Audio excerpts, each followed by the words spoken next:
Hello everybody, welcome to the Little Rusty Bucket. Subscribe to the channel and drop a like on this video. Trying to hit 50k subscribers over here, so that subscription would be much appreciated. When I did my video about the Eastern Conference and how it's kind of a mess and there's a lot of open opportunity for a team to potentially swoop in as a serious contender, I mentioned the Philadelphia 76ers after the fact because it literally popped into my head of like, wait, oh, technically they're not completely out of this fight yet. The way that people have talked about the Sixers implies that they're virtually just waiting for the blow up to happen. Like, that's like just an inevitability, like they're cooked and we're just waiting for the consequences of that to come to be. But I think that's a little short-sighted, or maybe not short-sighted, maybe long-sighted, when you should be more short-sighted, because at the end of the day, the Sixers only really have to string this thing together for one season.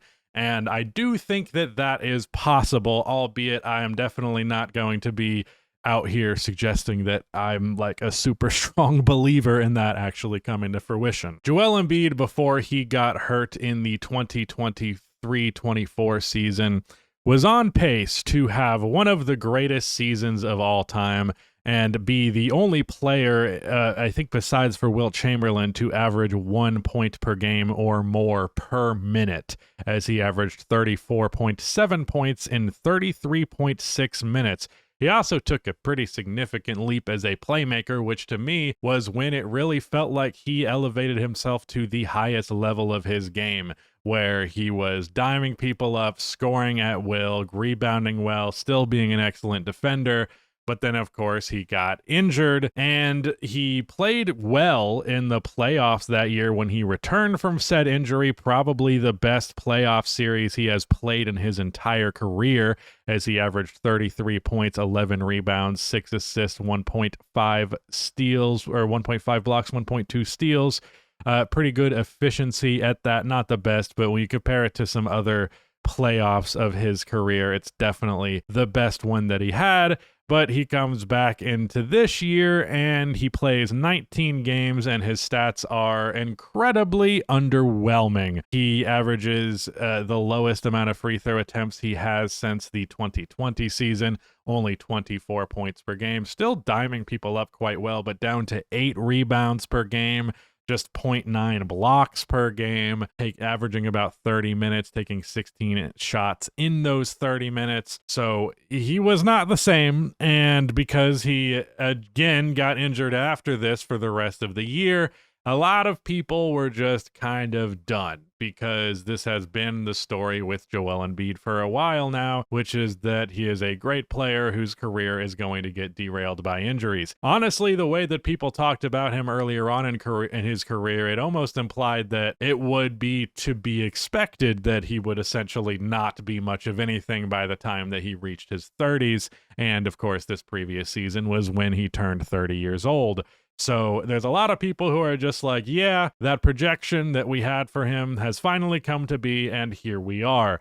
But not necessarily the case. We don't really know what extent Joel Embiid is going to be playing the rest of his career. And, you know, there's a lot of questions about that. There's no clear answer.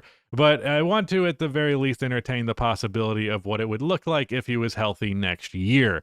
The big thing after him is, of course, Paul George, who was fucking awful last year, especially when you look at his $50 million per year price tag. 16 points per game on 14 shots, 43% from the field, 36% from three, shot sub 50% from 2-point range. Just really lost any downhill ability that he had. If I had to guess, I imagine this was the lowest frequency drive season, if not of his career, certainly up there. He took 10% of his shots from 0 to 3 feet, which is indeed a career low. The season before that, 13, and the season before that, 15. So yeah, a steady decline since he went to the Clippers, and now just dude does not get to the rim. He's almost purely a jump shooter. And even then, I don't know that his mid-range stats were great. He did shoot 52% from 10 to 16 feet, which is good, but he took more of his mid-range shots from long mid-range, where he shot just 36%. So yeah, still good mid-range numbers. Floater range rough, good efficiency at the basket, but not getting to there much. And then his three-point shooting was fine, but not excellent in the way that it historically is. In fact, this is the second lowest three-point percentage, or third lowest three-point percentage of his entire career, and the lowest besides for literally his rookie year. So yeah, that's not good. The best thing that he can do being three-point shooting, and he doesn't even do it particularly well, that is not ideal for the price tag of $50 million at that. That is especially unideal. But I do think there is some level of blame that you can throw towards Joel Embiid simply not being there. Paul George is not built to be a first option or really even a second option. And yeah, they paid him the money to be able to elevate his game when necessary, but it seems pretty clear he's not going to be able to live up to that end of the contract. That said, it does not mean that he can't live up to being a third option when he actually is given that context. Yeah, I was actually curious what his numbers would look like when playing with Joel Embiid, and they're not super impressive. 41% from the field, 31% from three. So that doesn't hold up super well. He does play better when Tyrese Maxey is there. He's up to 17, 5, and 4 in the 34 games that he played alongside Tyrese Maxey.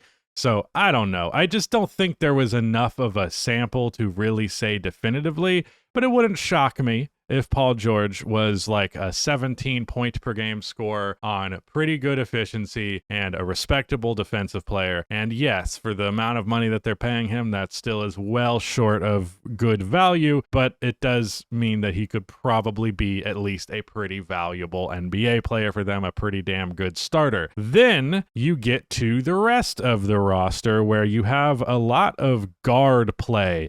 Quentin Grimes is currently not on the roster, but it is very possible that they end up matching whatever contract gets thrown his way. So he could be a part of this team. And then, of course, you have all-star tier guard in Tyrese Maxey. Did not make the all-star team last year. That's the only thing I was checking. But yeah, he made it the year before that. So he's an all-star tier guy. And you just drafted VJ Edgecombe with I think the number 3 pick. And he had a really good summer league, really impressive stuff. He has gotten some comparisons to Victor Oladipo, and I'm a big Victor Oladipo guy. Super depressed that his career did not last all that long. It would be cool if he ended up being a real piece. And then, of course, Jared McCain was fucking awesome last year, well on his way to winning Rookie of the Year before he ended up going down with an injury. But 23 games played thus far, 15 points per game, 2.6 assists, and I believe he even was like going even higher towards the tail end there. Yeah, his last 15 games, he averaged 20 points per game. Damn. So the moment that he became like a 30-minute per game guy, he was a 20-point per game scorer right out of the gate. Excellent three-point shooter, good decision maker, good off the dribble juice. He could drive inside, took about 20% of his shots at the rim, and he shot 65%, which is pretty good for a first-year guard. He also shoots good on mid-range shots when he takes them, although he is not very high volume in that category. Also, okay enough, probably league average-ish in that floater range. But McCain and Maxey, I think, could be a great backcourt. I think McCain being the high-volume three-point shooter, more of an off-ball guy, I think he pairs well there. And then you could possibly also have VJ Edgecombe and Quentin Grimes coming off of the bench, or maybe you start Grimes and bring McCain off of the bench, one way or the other. If VJ ends up being a guy who can contribute right now, even if it's just as like a 25-minute per game, pretty damn good guard, could have one of the best guard rotations in the entire NBA. Then we get to the rest of the bench and things get a little bit more rough. I wouldn't say that they really need another guard given the context of this team. Maybe it makes more sense if Quentin Grimes does not end up coming back, but otherwise, I don't really see the point there. Lonnie Walker is here, which is fine. Andre Drummond makes for a good backup. Kelly Oubre is fine. Don't love how bad he shoots from three, but again, he's a cool enough player. And then did they draft anybody this year? No, this guy played for them last year. And I think this Ricky Council guy, yeah, he also played for them last year, and neither of them seem particularly good. Andre Drummond as a backup center to Joel Embiid works just fine. Yeah, this is a team that is definitely lacking in depth. I do think Quentin Grimes makes them a substantially better team, but even if you throw Grimes into this, I would really only say you are 8 playoff rotation players deep. And again, that is assuming that VJ Edgecombe is ready to be that guy. So, yeah, I think the Sixers have enough to be contenders if all the right pieces fall in place. If Embiid stays relatively healthy and similar to the level of player he was before, if Paul George in a more reliable and consistent system in Philadelphia can be more consistent, not worth his money, but at the very least a good player, and Maxey being Maxey, McCain, if he comes back and proves that stretch that he averaged 20 was like a legitimate peer into the type of player that he can be, then he's going to be really fucking good. And again, this rookie top 3 pick, that guy could, like, there's a lot of good things working for the Philadelphia 76ers, and the conversation around them has understandably been super, super negative. And I've been a Sixers hater basically my entire career, which I would also refer to as just being correct about the Sixers all the time. Also means you hate them. But no, I think people have not mentioned them enough in the conversation for what the East looks like